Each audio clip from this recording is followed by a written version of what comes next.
Bună ziua! Stimate domnule ministru al Sănătății, stimați conducători ai sistemului de sănătate din România, stimați cetățeni, avem nevoie de un sistem de sănătate care să funcționeze, care să respecte drepturile cetățenilor la sănătate. Mă adresez, în calitate de președinte al ARIPA, Asociația responsabilă cu informarea și protejarea asiguraților, atât conducătorilor sistemului de sănătate, cât și cetățenilor în general, pentru că un sistem de sănătate nu poate exista fără unii sau alții. Atât sistemul de sănătate, cât și noi cetățenii avem atât drepturi, dar și obligații. Este necesar, dacă dorim ca sistemul de sănătate să fie performant, să ne îndeplinim cu toții obligațiile, dar să ne fie respectate și drepturile cuvenite. De cele mai multe ori, cetățenii își îndeplinesc obligațiile față de sistemul de sănătate, mai ales prin plata contribuțiilor la sănătate, însă statul, de foarte multe ori, nu își îndeplinește obligațiile și nu respectă drepturile cetățenilor, în special ale cetățenilor asigurați în sistemul de sănătate și, de asemenea, ale pacienților asigurați. Din cauza aceasta, pe baza unei analize profunde a sistemului de sănătate, pot spune că acesta nu funcționează așa cum ar trebui. De fapt, are mari probleme. Nu vorbesc azi despre criza COVID, pentru că, să nu uităm, pe lângă acest virus mai există și alte multe afecțiuni de sănătate. Vorbesc despre situația generală a sistemului de sănătate din România, care este foarte gravă. Ce alt scop poate avea un sistem de sănătate dacă nu acela de a ocroti sănătatea oamenilor și de a respecta drepturile persoanelor asigurate în sistemul de sănătate? Ce altă menire poate avea un sistem de sănătate dacă nu aceea de a satisface nevoia oamenilor de a-și proteja și recupera sănătatea? Stimate domnule ministru al Sănătății, stimați conducători ai sistemului de sănătate, vin azi în fața dumneavoastră pentru a vă propune o soluție, un mecanism prin care să ajutăm la îmbunătățirea sistemului de sănătate aflat într-o stare pe care o cunoașteți foarte bine. Stimați cetățeni, mare parte dintre dumneavoastră ați intrat în contact cu sistemul de sănătate, personal sau prin intermediul cuiva drag, și ați observat starea deplorabilă în care se află acesta. Mai mult, persoanele care suferă de afecțiuni cronice știu și mai bine starea jalnică a sistemului de sănătate. Și se pare că lucrurile nu merg deloc într-o direcție bună. De ce ne complacem în această situație? De ce acceptăm ca sistemul de sănătate să rămână într-o stare atât de proastă? De ce acceptăm ca drepturile noastre la sănătate să fie încălcate? De ce nu cerem ca drepturile noastre să fie respectate atât timp cât, lună de lună, an de an, contribuim cu sume consistente din banii noștri pentru funcționarea acestui sistem care ar trebui să ne asigure sănătatea?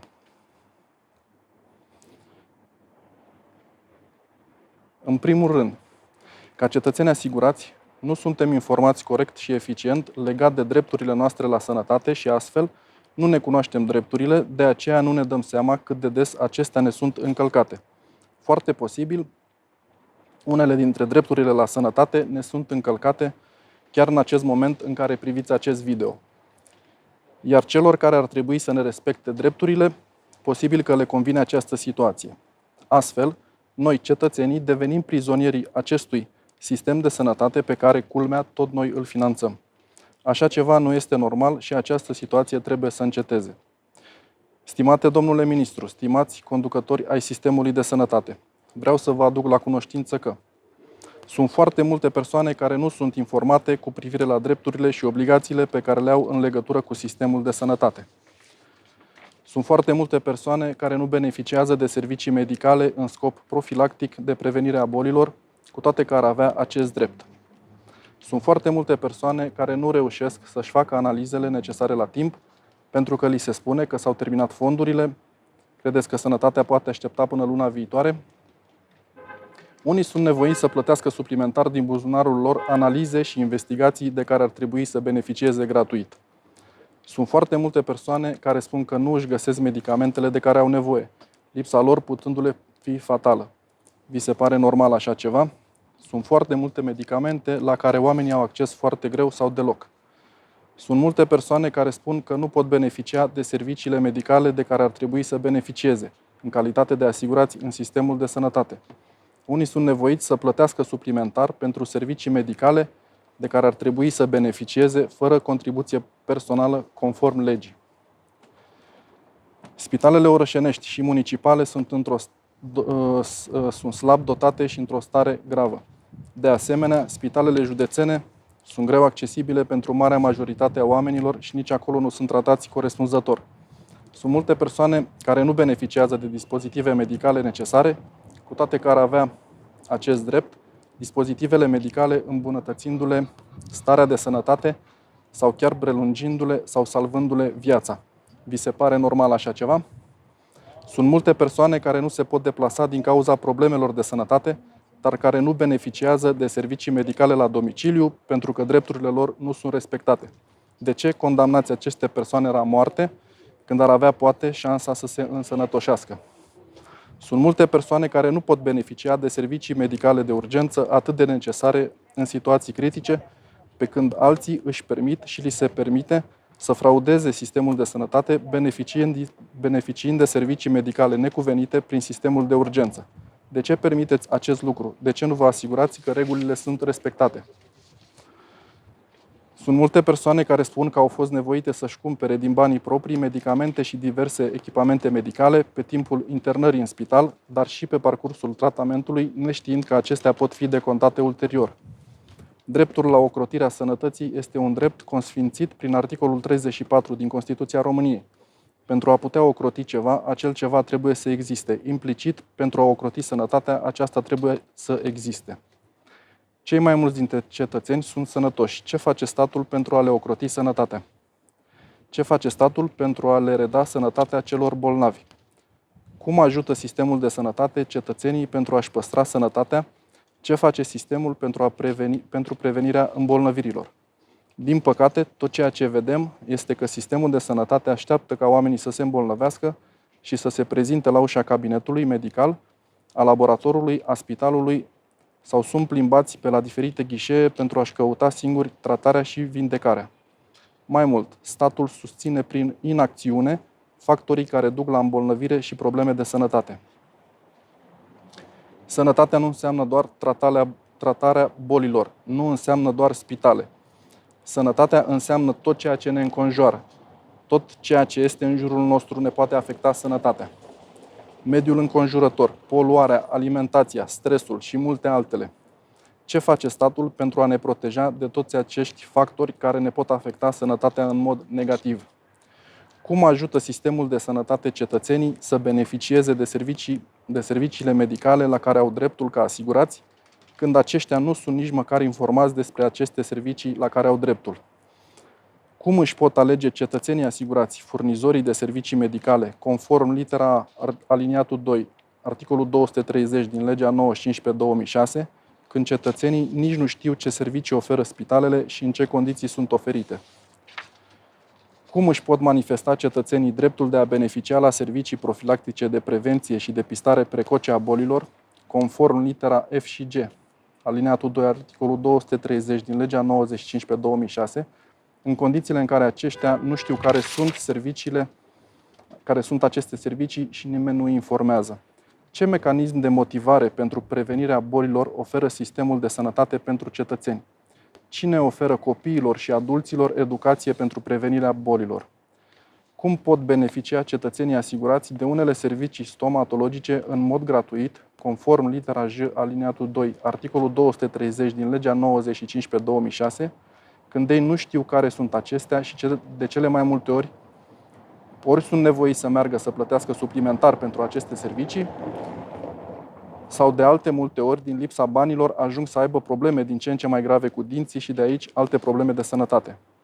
Cum pot beneficia cetățenii asigurați de dispozitive medicale, conform litera L, alineatul 2, articolul 230 din legea 95/2006, când sunt foarte mulți cărora casele de asigurări le refuză acest drept, chiar dacă au fost nevoiți să-l demonstreze și să-l recâștige în instanță? Oameni care nu au posibilitatea de a se deplasa sunt puși pe drumuri prin tribunale pentru ca instituțiile care ar trebui să le asigure sănătatea, tocmai acestea le-o distrug. Cum pot beneficia persoanele asigurate de tratamente la domiciliu, conform litera M, alineatul 2, articolul 230 din legea 95/2006, când mulți sunt lăsați să plece pur și simplu din spitale, fără să-i mai pese nimănui de ei. De multe ori fără măcar o scrisoare medicală sau de ieșire din spital. Chiar este nevoie să avem toți pile, să dăm șpagă pentru ca drepturile noastre la sănătate să fie respectate? Cum se respectă dreptul pacienților de a-și alege tratamentul de care vor beneficia când aceștia de cele mai multe ori nu sunt informați cu privire la tratamentele de care urmează a beneficia, de riscuri, de beneficii, de variante pe care le au la dispoziție conform ordinelor emise tocmai de Ministrul Sănătății și care nu sunt respectate și de multe ori semnăturile pacienților sunt falsificate pe astfel de documente. Cum se respectă principiul accesului echitabil la servicii medicale când acestea sunt disponibile doar în spitale județene și de cele mai multe ori doar în centre universitare sau doar în București? Cum este respectat principiul nediscriminării când unii beneficiază de transport cu elicopterul pentru o afecțiune banală, iar pentru alții nu se găsește o ambulanță în situații de urgență? Toate aceste situații nedorite trebuie îndreptate.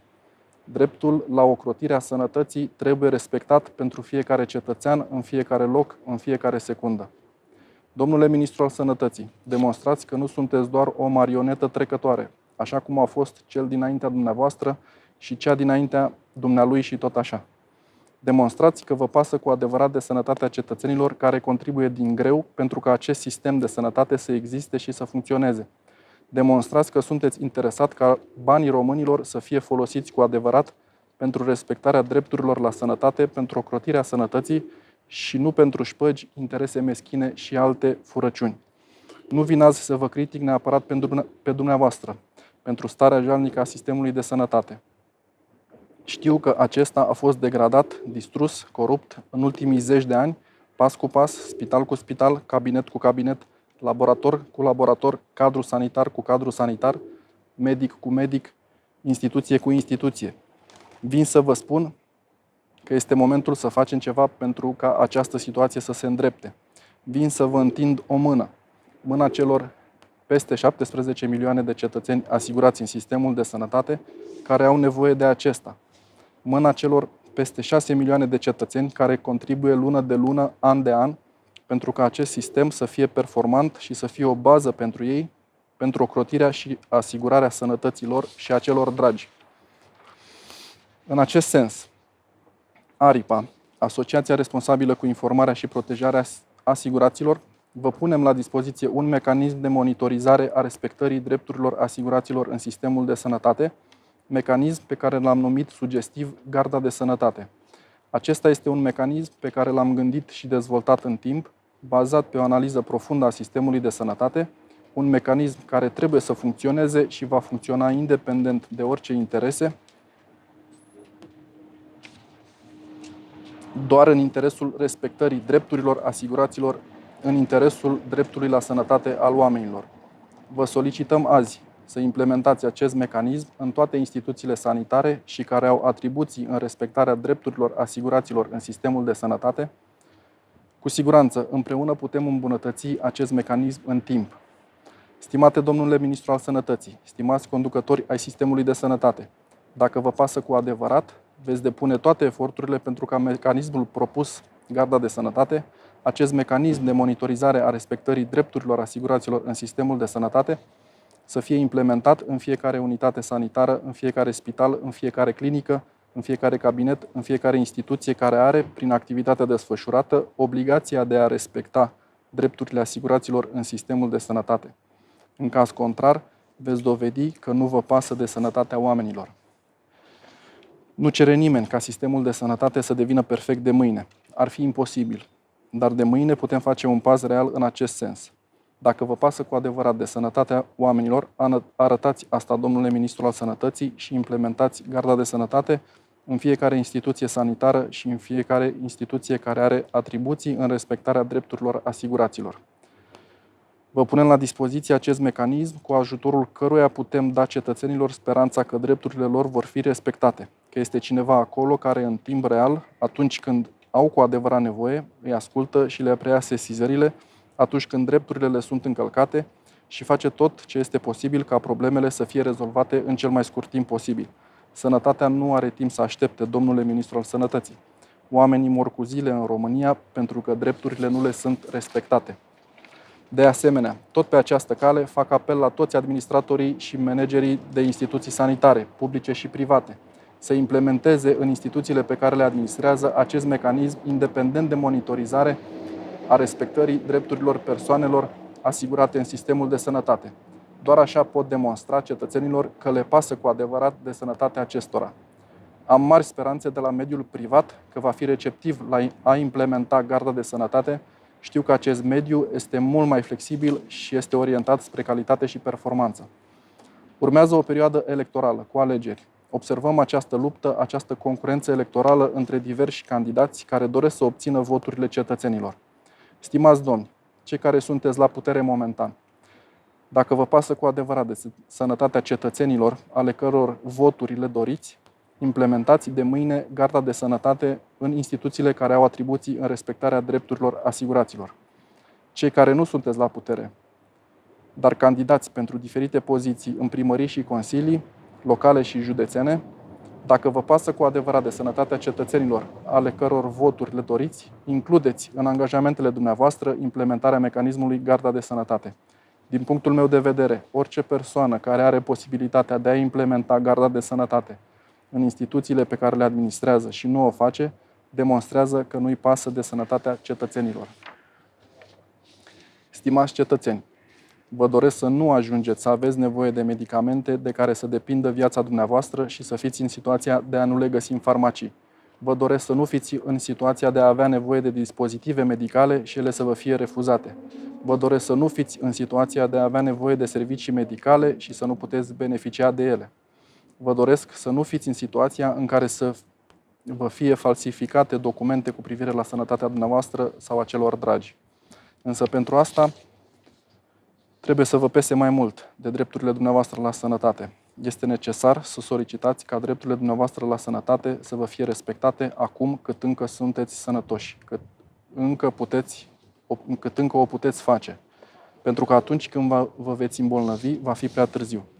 De aceea vă rog să solicitați primarului din localitatea dumneavoastră sau președintelui de Consiliu Județean să introducă mecanismul garda de sănătate pentru monitorizarea respectării drepturilor asiguraților în spitalele pe care le administrează, respectiv spitale orășenești, municipale și județene.